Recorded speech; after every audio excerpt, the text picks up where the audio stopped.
BFM Business et Tech Co présente De quoi je me mêle, François Sorel. Salut à tous, merci d'être là, merci d'être fidèle à De quoi je me mêle, très heureux de vous retrouver comme chaque week-end, vous le savez, votre rendez-vous tech, De quoi je me mêle, les amis, exceptionnel, jamais nous avons fait ça. Nous sommes en Floride, ici à Orlando, à l'occasion d'un rendez-vous qui s'appelle la Transition Academy, qui est organisé par EssilorLuxottica. Vous le savez, c'est le géant de l'optique et des lunettes. Pendant ce De quoi je mêle, on va se poser plein de questions sur le futur de l'optique, mais aussi des lunettes connectées. J'aurai dans quelques instants comme invité la porte-parole d'EssilorLuxottica qui s'occupe des Ray-Ban Meta. Vous le savez, ces lunettes connectées qu'on évoque souvent dans De quoi je mêle. On va parler aussi du futur du commerce des lunettes avec un autre invité, puis après on évoquera le temps d'écran, les dangers aussi pour les yeux, et bien de regarder des écrans pendant longtemps, l'impact de la lumière aussi sur nos yeux et sur notre cerveau. Bref, plein de sujets liés à tout cela. Merci d'être là. Je vous rappelle le hashtag DQJMM si vous voulez réagir à tout ce qu'on raconte. Bienvenue pour ce De quoi je me mêle spécial lunettes connectées.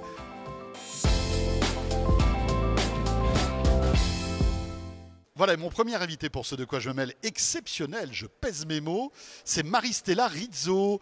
Bonjour Maristella. Bonjour François. Vous êtes directrice de la marque Ray-Ban Meta chez EssilorLuxottica, puisqu'on le sait, les Ray-Ban Meta, c'est on va dire le partage de connaissances et de compétences entre Meta et EssilorLuxottica. Vous êtes représentante en fait de cette association en quelque sorte, et la star de ce salon transition, eh bien c'est ça. Regardez, je vais les porter, vous allez voir, c'est impressionnant. Elles me vont magnifiquement bien. C'est les Ray-Ban Meta, voilà, qui sont en plus à ma vue. Avec les derniers verres transition, donc c'est top. Oui. Et en plus, évidemment, j'ai toute la couche de connectivité, etc. etc. Marie, c'était la première question. Comment est né ce partenariat entre d'un côté EssilorLuxottica et Meta? Ça remonte à longtemps, ça? Oui. Bien sûr, il y a eu des premières rencontres entre nos leaders, Leonardo Del Vecchio et Mark Zuckerberg, oui. Ça fait très longtemps. Après, le premier vrai partenariat a été signé en 2021. Et je dois dire que c'est vraiment la rencontre de deux visionnaires, de deux leaders du monde du business qui ont déjà dans leur domaine ramené des grosses évolutions et qu'ils partageaient à l'époque, mais c'est encore la vision qui nous motive.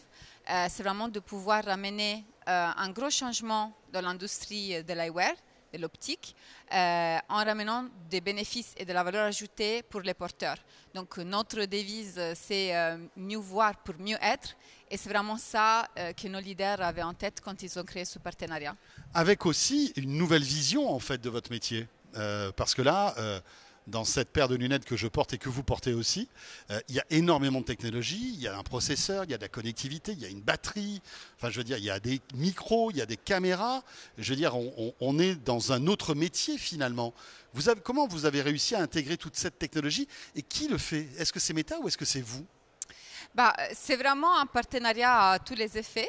Donc, au fait, aussi bien software que hardware? Tout à fait, tout à fait. Donc la partie hardware, c'est sous la responsabilité d'EssilorLuxottica. Donc nous, on a des designers de lunettes qui sont très spécialisés, notamment dans la création de lunettes. Et vous avez des designers qui sont spécialisés dans le design de lunettes connectées? Tout à fait. Ils ne font que ça? Oui, tout à fait. La raison est très simple. Comme vous l'avez dit, pour pouvoir faire fonctionner ce type de lunettes, il y a beaucoup de savoir-faire derrière, car il y a pas mal de technologies dedans. Donc ça s'appelle miniaturisation de la technologie. Donc imaginez, c'est des mini-caméras, c'est des mini-micros.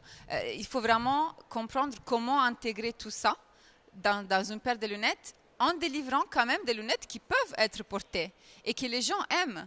Donc nous, on a au niveau Ray-Ban cet héritage incroyable, et ce sont des modèles iconiques. On a le Wayfarer, on a le Skyler, c'est des modèles qu'on sait bien que les gens aiment et qui justement vont bien à beaucoup de personnes. L'idée, c'est que en portant cette paire de lunettes, la personne qui est en face de moi ne remarque même pas en fait que c'est une paire de lunettes connectées, que ça pourrait être une paire de Ray-Ban Meta normale en fait. C'est ça l'idée? Disons, ça peut être ça l'idée, mais ce qui nous intéresse vraiment, c'est que les personnes qui le portent se sentent confortables avec ça et qui se sentent à l'aise aussi à les porter toute la journée, confortable aussi. Donc en fait, ça s'appelle un peu dématérialisation de la technologie. Disons que les gens aiment la technologie, ils sont passionnés de la technologie parce qu'ils voient ce que la technologie ramène dans leur vie. En même temps, ils ont un peu besoin de se lâcher un peu des écrans, du téléphone. On sent quand même que c'est quand même assez invasif. Le fait d'intégrer dans un objet de design très beau et qui peut être porté, ce type de technologie libère un peu les gens de cette dépendance des écrans. Oui, parce que l'idée, c'est que ces lunettes se substituent à quelques usages du téléphone. On va rentrer dans les détails pour essayer de comprendre quelles sont les fonctionnalités qui arrivent sur ces lunettes. Un mot sur la première génération, qui s'est vendue, je crois, 300 000 exemplaires, qui était plus simple, en fait, où il n'y avait que, à l'époque, des haut-parleurs et des caméras, c'est tout. Oui, oui, tout à fait. C'était, disons, une première expérience. Bien sûr, en étant un domaine complètement différent, c'était vraiment un premier essai d'intégrer justement cette technologie dans son paire de lunettes. Je dois dire, le public a bien aimé ce type de produit, mais disons que ça nous a aussi appris des choses. Ça nous a aussi appris à comment améliorer après la prochaine génération. Justement, qu'est-ce que vous avez appris, que vous avez amélioré sur la seconde paire? Qu'est-ce que les premiers utilisateurs reprochaient quoi en fait à la première génération de lunettes? Alors sûrement, la première remarque, c'était lié à la confortabilité du port. Okay. Donc nous, on a réduit beaucoup le poids des lunettes. Oui, parce que le poids est capital sur une paire de lunettes. On n'en parle pas, mais il ne faut pas que ça dépasse quelques dizaines de grammes, en fait, c'est ça? Même 10-15 grammes, ça peut vraiment impacter le confort du port. Et la durée de la batterie. On a augmenté la durée de la batterie exponentiellement. Donc aujourd'hui, on est sur une durée de 5 heures d'utilisation continue. Et puis aussi la qualité de la caméra. Donc en fait, la caméra aujourd'hui a un angle de caméra beaucoup plus large. Et donc, on arrive à prendre une qualité meilleure de vidéos, de photos. Mais bien sûr, grâce à la nouvelle génération, comme je disais, les technologies vont très très vite. Mais grâce à la nouvelle génération, on a aussi pu intégrer l'intelligence artificielle de Meta. L'intelligence artificielle qui aujourd'hui est disponible sont à 2 niveaux. Un premier niveau, on appelle chatbot. En fait, on a une discussion, on pose des questions à nos lunettes. Donc on dit Meta, et là, en fait, la paire de lunettes vous écoute et vous pouvez lui poser des questions. Absolument, ça peut être des questions très simples, comme c'est quoi le temps en Orlando aujourd'hui, mais ça peut être aussi des questions très complexes. Ou savoir l'horaire d'ouverture d'un certain bureau. Avec derrière tout le large language model de Meta qui est Llama, c'est ça? Tout à fait. Aujourd'hui, on est sur Llama 3. Ouais. Mais le deuxième niveau d'intelligence artificielle qu'on a lancé en avril, ça s'appelle Multimodal AI, ou intelligence artificielle avec la vue, disons. Et ça utilise la caméra. Donc, il prend des photos d'objets, de situations, et il peut décrire une situation, un objet, une réalité, nous donner des suggestions. Donc, un exemple que souvent j'aime bien donner, c'est par exemple, je rentre de chez moi, c'est très tard, je dois préparer à manger, donc j'ouvre mon frigo, je demande à Meta de me dire qu'est-ce que je peux préparer avec ce que j'ai dans le frigo, et Meta me donne quelques suggestions de recettes. Et là, il suffit d'ouvrir le frigo, de regarder quelques secondes le frigo. Il ne faut pas se balader dans les différentes étagères. Il arrive à identifier tout de suite ce qu'il y a dans le frigo. Oui, et les ingrédients qui peuvent nous aider rapidement à avoir une recette prête à préparer. Il vous donne la recette. Oui, absolument. Moi, par exemple, j'ouvre mon frigo, j'ai des courgettes, des tomates, du fromage. Il va me proposer un gratin de légumes, mais très, très simplement. Et il peut aussi aller jusqu'à me donner les étapes pour préparer ce plat. Mais bon, ça, c'est un exemple très basilaire. Il y a aussi, très basique, il y a aussi un exemple. Par exemple, je gare ma voiture. Je peux demander à Meta de me rappeler quand je reviens où j'ai garé ma voiture. Et donc, lui, il prend une photo de l'emplacement et quand je rentre pour prendre ma voiture, il va me dire où je me suis garée. Donc, en fait, ça, c'est des exemples de vie réelle qui sont très simples où l'intelligence artificielle peut vraiment nous simplifier la vie. disons comme ça, ok? C'est un peu un autre service, ok? Après, il y a des exemples. Juste une question. Oui. Encore faut-il qu'on ait le réflexe de poser toutes ces questions, en fait, parce que c'est nouveau, finalement. On n'a pas l'habitude d'avoir un secrétaire comme ça sur notre nez. Est-ce que c'est pas ça, finalement, l'obstacle le plus compliqué? Que les gens arrivent à comprendre tout le potentiel de cette technologie et s'en servent au maximum. En fait, il faut y penser, finalement. Il faut y penser parce que l'intelligence artificielle, en général dans le monde, c'est une technologie très très récente. Et il n'y a que maintenant qu'on commence à interpeller aussi d'autres intelligences artificielles dans la vie professionnelle. Hein. Je parle de ChatGPT, je parle d'autres aussi fournisseurs d'intelligence artificielle. C'est un réflexe, mais moi je dis toujours comment nous on a appris à faire des recherches sur Google. Donc avec des mots-clés. Vous pensez que petit à petit ça va rentrer dans c'est vraiment ça les usages. Le concept, exactement. C'est une éducation. Et une fois que les gens commencent à comprendre la valeur ajoutée et les bénéfices que ça peut leur ramener dans la vie réelle, ça va venir très naturellement. Cela dit, toutes ces fonctionnalités d'IA dont vous nous parlez, elles ne sont pas disponibles en Europe. Alors ici aux États-Unis ça marche parce que en fait il n'y a pas la même politique de régulation de l'IA qu'en Europe. Oui. Mais aujourd'hui c'est vrai que en achetant en Europe ces lunettes-là, on se retrouve avec une expérience qui est dégradée aujourd'hui. Oui, alors j'aime pas le terme dégradé, je dois avouer, mais c'est vrai. Mais moins riche, on va dire. Dans les faits, effectivement, l'intelligence artificielle qu'on trouve aujourd'hui dans les plus gros pays européens comme la France, l'Italie, l'Angleterre, etc., et l'Espagne, c'est disons, la version basique de l'intelligence artificielle qui est le chatbot. Donc, je peux poser des questions à Ray-Ban Meta, je veux avoir des réponses, mais je ne peux pas utiliser l'intelligence artificielle avec la vision. La réponse à ça est très simple, c'est que chaque pays a ses règles. Les États-Unis notamment ont des règles un peu plus flexibles pour l'instant. L'Union européenne a des règles différentes. Donc nous, autant que EssilorLuxottica et Meta, on doit respecter les règles des pays où on opère. Donc pour l'instant, effectivement, on n'a pas la possibilité de lancer l'intelligence artificielle avec la vision.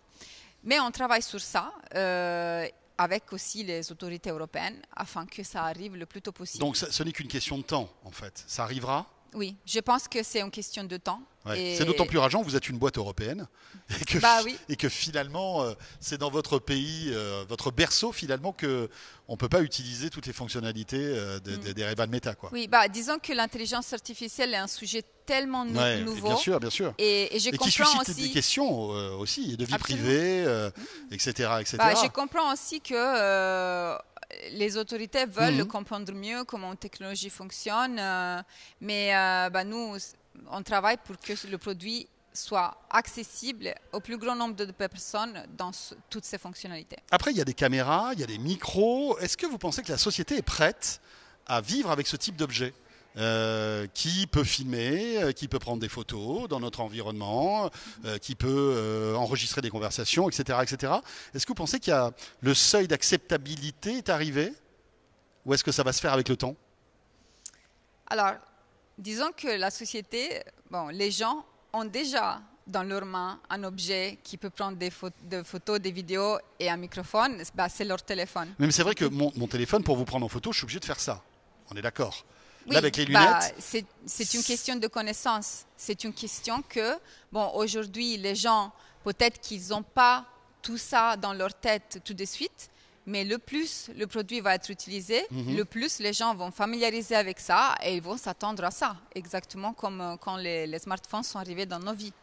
Donc aujourd'hui, avec les Ray-Ban Meta, je peux passer des coups de fil, écouter de la musique, m'associer à Apple Music, Spotify, je crois Amazon Prime Music. On a pas mal de partenariats. Oui, on vient de lancer un partenariat avec Shazam aussi. Okay. Donc si on écoute une chanson, on ne connaît pas le titre, on peut demander à Ray-Ban Meta c'est quelle chanson. Faire des photos, des vidéos, tout à fait. Qu'après je peux partager. Streamer des vidéos en direct aussi, qui sont diffusées sur Instagram ou sur Meta. Sur les plateformes de Meta, oui. Est-ce que l'idée après c'est de pouvoir ouvrir à toutes les plateformes, ou est-ce que Meta malgré tout veut garder on va dire sa technologie pour ses plateformes, parce qu'on pourrait très bien imaginer que demain je pourrais faire du stream sur YouTube Est-ce que vous pensez qu'il y aura une ouverture à terme ou pas? Alors, sur cette question très spécifique, je ne peux pas vraiment répondre. Ce que peux vous dire, c'est que notre but, c'est vraiment d'ouvrir un monde de possibilités et d'accessibilité par rapport aux lunettes intelligentes Ray-Ban Meta. Donc, au fait, on n'exclut rien. Pour nous, c'est très important d'offrir toujours des expériences nouvelles aux porteurs, des choses qui peuvent être importantes dans le quotidien. Ok. Donc, on travaille sur plusieurs chantiers. Pour des raisons naturelles, je ne peux pas trop partager. Mais si vous restez à l'écoute, il y aura de nouvelles choses. Malgré tout, j'ai quelques questions à vous poser sur le futur, Marie-Stella. Parce que c'est vrai que ces Ray-Ban Meta que je porte, on commence à dater en fait. Hein. Elles ont un peu plus d'1 an. Oui. Ça va très vite dans le monde des technologies. On sait que vous travaillez déjà sur un nouveau modèle qui devrait normalement sortir, en tout cas c'est les rumeurs, en 2025. On a déjà des informations sur ce futur modèle ou pas? Alors, c'est des spéculations, des rumeurs que bien sûr, nous, on ne peut pas commenter naturellement. Ce que je peux vous dire, c'est que vraiment, notre but, comme je disais, c'est de ramener toujours de plus à nos porteurs, que ce soit niveau software, mais aussi niveau hardware. Donc, dans le très court terme, on va lancer en avril un nouveau modèle. C'est un modèle très féminin, c'est comme celui que j'ai, ça s'appelle Skyler. Mais il va être clair et avec des verres transition saphir, avec la nouvelle génération. Mais avec la même base technologique que les Ray-Ban Meta d'aujourd'hui. Oui, c'est la même base technologique, mais niveau software. Donc, si vous voulez savoir un peu plus niveau technologique, on est en modalité test maintenant aux États-Unis de la traduction en temps réel. Donc, au fait, disons que moi, je voyage dans un pays on est au Japon, en Espagne, par exemple, enfin en Espagne. En Espagne, où je ne parle pas la langue, j'ai mes lunettes Ray-Ban Meta. Je peux parler avec un boulanger ou un commerçant, une personne que je rencontre qui ne parle pas anglais ou français. Et avec cette personne, je peux avoir une conversation. Mais encore faut-il que lui-même aussi ait les Ray-Ban Meta. Non, parce que la technologie marche parole, traduction vocale dans les lunettes. Et puis quand je parle, la lunette va transcrire sur mon appli. Ok, d'accord. Donc je montre mon téléphone et il aura la traduction dans sa langue. Tout à fait. Et ça, c'est en bêta test, ça va bientôt arriver. C'est pratiquement une traduction simultanée. Ok, pas de latence. Non, pas d'attente. Et donc là, on est en train pratiquement, on est en modalité test aux États-Unis. Et après, c'est un modèle d'apprentissage, donc c'est un learning model. Le plus il est utilisé, le plus ça apprend. Et donc ça aussi, c'est une fonctionnalité qu'on espère pouvoir rendre disponible. Qui risque d'être ralentie justement à cause de la régulation de l'IA en Europe ou pas? Ou est-ce que ça fait partie des fonctionnalités d'intelligence artificielle. Donc ça peut être... ça fait partie du même paquet. Ralenti, enfin, cette mise à jour peut être ralentie en Europe. Ça fait partie du même paquet. Ouais, ok. Dernière question, alors je ne sais pas ce que vous allez me répondre, mais c'est vrai qu'on parle beaucoup d'un projet que Mark Zuckerberg avait présenté il y a quelques mois de cela, qui est le projet Orion, qui fait rêver, c'est-à-dire qu'en plus de toutes les fonctionnalités que vous venez de dire, on pourrait avoir des informations qui s'affichent carrément sur les verres. Est-ce que pour vous c'est le but ultime de la lunette connectée, le fait d'avoir des notifications, des informations qui s'affichent sur les verres? Oui, effectivement, le produit que Mark Zuckerberg a présenté, MetaConnect, c'est un produit visionnaire et ça fascine vraiment tout le monde. D'ailleurs, la réalité augmentée, virtual reality, c'est quelque chose qui est un peu sur la bouche de tout le monde qui s'occupe de technologie. Après, moi, je me répète, je ne peux pas dévoiler des projets qui sont ou sont pas en cours. Ce que je peux dire, c'est qu'on travaille pour amener toujours de l'innovation et pour ne pas décevoir nos porteurs, nos consommateurs. Donc voilà, je vais me limiter à ça. Et pas d'informations sur une nouvelle paire de lunettes Meta Ray-Ban en 2025? Il n'y a rien de prévu à part la mise à jour dont vous voulez nous parler. En tout cas, rien que vous pouvez nous dire aujourd'hui. Il n'y a rien que je peux... Non. Bon, écoutez, vivement que ça sorte pour qu'on puisse en parler. Il faut être curieux et patient, rester à l'écoute. Mais ce que je peux vous dire, c'est qu'il y aura des belles nouveautés, des choses intéressantes. Très bien, il nous tarde. Absolument. Merci beaucoup Maristella Di Rizzo. Vous êtes directrice donc, de la marque Ray-Ban Meta chez EssilorLuxottica. Merci pour toutes ces explications. Voilà. Elles me vont bien ou pas celles-là alors, sincèrement? Ouais, franchement, ils vous vont très très bien. Bon, très bien. Vous êtes d'accord tous? Ok, si en tout cas, si vous êtes au podcast audio, ça ne sert pas à grand-chose, mais en vidéo, dites-nous sur les commentaires YouTube. Vous restez avec nous, on poursuit ce de quoi je me mêle spécial. On s'intéresse au secteur de l'optique et de tout ce qui tourne autour, puisque, je vous le rappelle, on est à Orlando, ici en Floride. À tout de suite.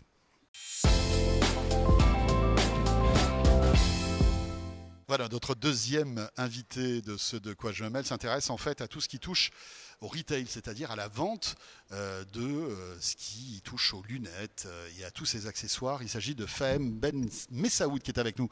Bonjour Fahem. Bonjour François. Vous êtes directeur digital et innovation chez Transition Optical Group EssilorLuxottica. Tout à fait. Quel est votre job en fait? Mon job, j'ai le plaisir de pouvoir transformer notre entreprise sur notre métier, qui est un métier qui, pendant beaucoup d'années, est un métier de vente physique. Vous allez chez votre opticien pour aller acheter vos lunettes.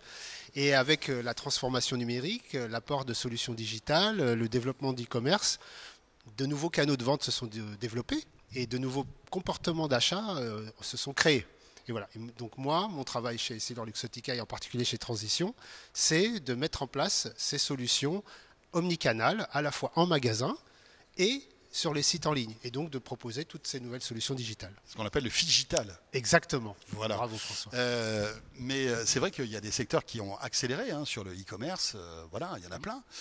Aujourd'hui, l'optique, c'est un peu plus compliqué, j'ai l'impression, parce que les gens aiment bien aller chez leur opticien, parce qu'ils ont une ordonnance, il faut qu'ils fassent des essais, etc., etc. Vous pensez qu'on peut arriver à faire changer tout ça? Cela dit, on a bien réussi à faire vendre des chaussures à des gens sans les essayer par Internet. Donc pourquoi pas des lunettes? Alors tout à fait. Donc je vais utiliser un mot qui est un peu galvaudé. On arrive vraiment à ce qu'on appelle le tipping point aujourd'hui au niveau de l'optique, parce qu'il y a un croisement de différentes variables qui est maintenant fait que c'est possible de pouvoir acheter en ligne.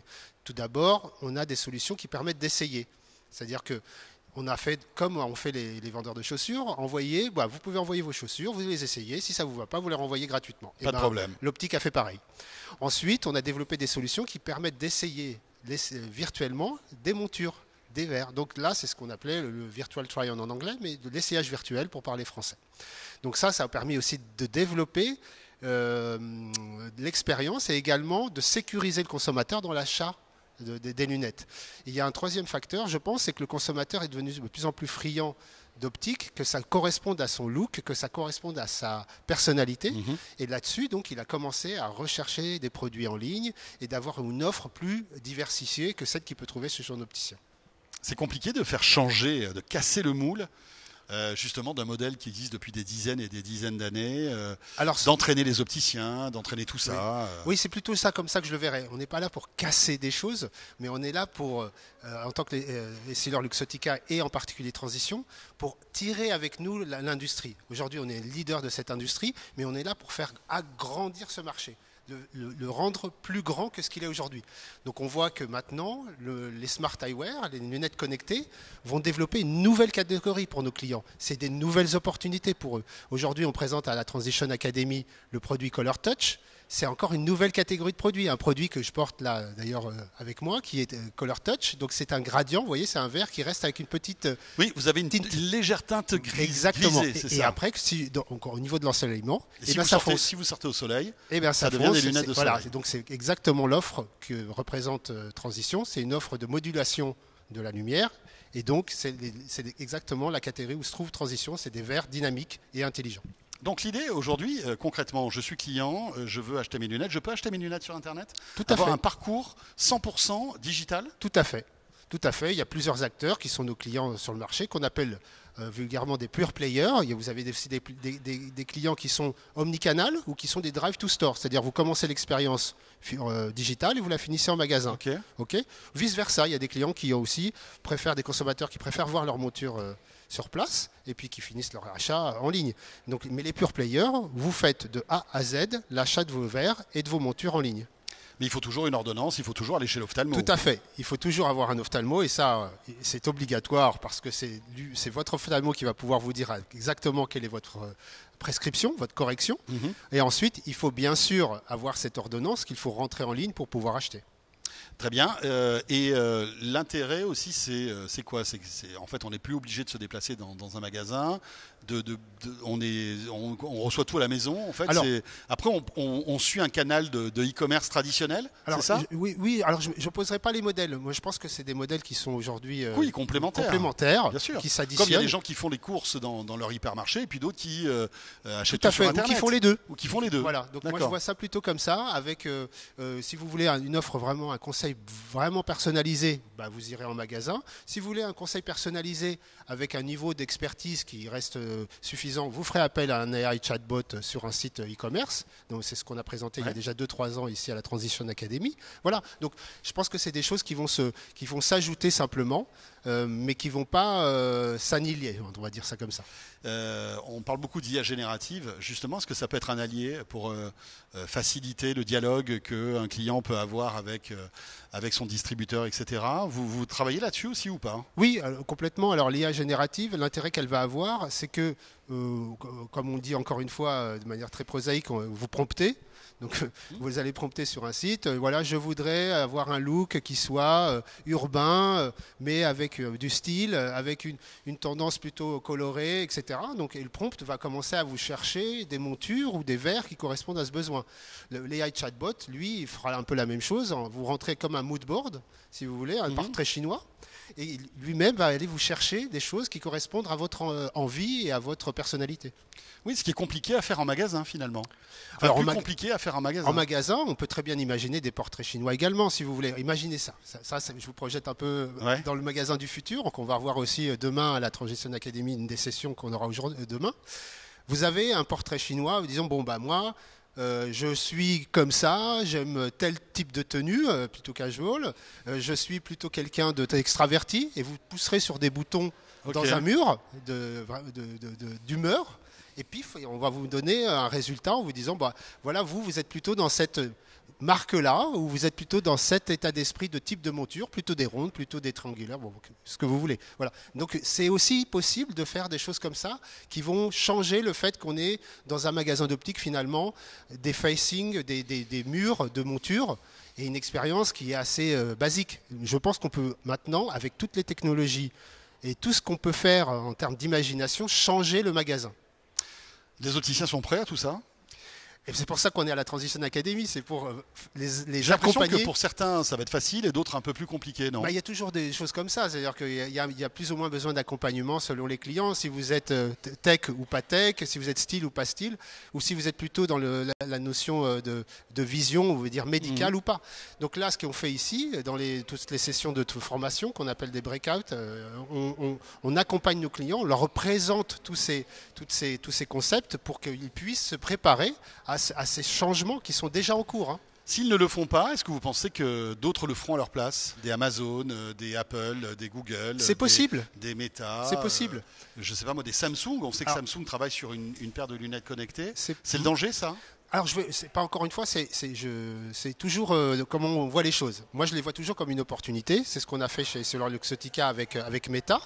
Donc, le partenariat qu'on a développé sur les Ray-Ban Meta, c'est typiquement une opportunité. Meta aurait pu se dire, je vais y aller tout seul. Mais Meta s'est dit, autant m'allier avec le leader de l'industrie pour pouvoir faire en sorte que ça soit le meilleur des deux mondes. Donc le partenariat parfait. Voilà, donc je pense que c'est plutôt comme ça qu'on va pouvoir y aller, parce que notre industrie, comme vous l'avez dit François tout à l'heure, elle est assez contrainte. Il y a des spécificités, on est dans le medtech. Il y a des réglementations qui sont fortes. Exactement, et donc c'est très différent d'un pays à l'autre. Donc pour faire les chaussures, c'était assez facile. Pour les livres, vous parliez d'Amazon, c'était assez facile. Pour les lunettes, on est dans un autre modèle et ça va passer par des partenariats à mon sens. La réglementation va évoluer à votre avis aussi à ce niveau-là? Est-ce que demain on pourra acheter des lunettes plus facilement sur Internet? Est-ce que alors ça je ne sais pas. Ça va être aux différents pays de décider. Je pense qu'il y a le fait qu'il y ait cette notion médicale va faire qu'il y aura toujours un cadre légal. Un cadre légal et, voilà. Il est très différent un passage par la médecine, on va dire. Il est très différent d'un pays à l'autre. Le métier également d'ophtalmo est très différent. Il porte d'ailleurs pas le même nom partout. Ouais. Mais je pense que ça va nécessiter du temps et ça va pas être quelque chose qui va changer du tout au tout demain. Chaque pays va plutôt aller vers une, à mon sens, évolution lente. Et bien voilà, quand vous entrerez chez votre opticien, vous penserez forcément à FAEM pour imaginer peut-être bien le magasin du futur. Merci beaucoup. Merci François. De passer par le plateau de quoi avec plaisir. FAEM. Merci d'être parmi nous. FAEM Ben Messaoud, directeur digital innovation chez Transition Optical, groupe Essilor Luxottica. Vous vous occupez aussi, on a bien compris, du commerce. Exactement, de l'e-commerce. Merci à vous. Allez, au revoir. On va poursuivre avec d'autres invités, d'autres idées, d'autres échanges sur ce sujet de l'optique et des nouvelles technologies dans De quoi je me mêle. Vous restez avec nous, bien sûr. De quoi je me mêle sur BFM Business et Tech & Co.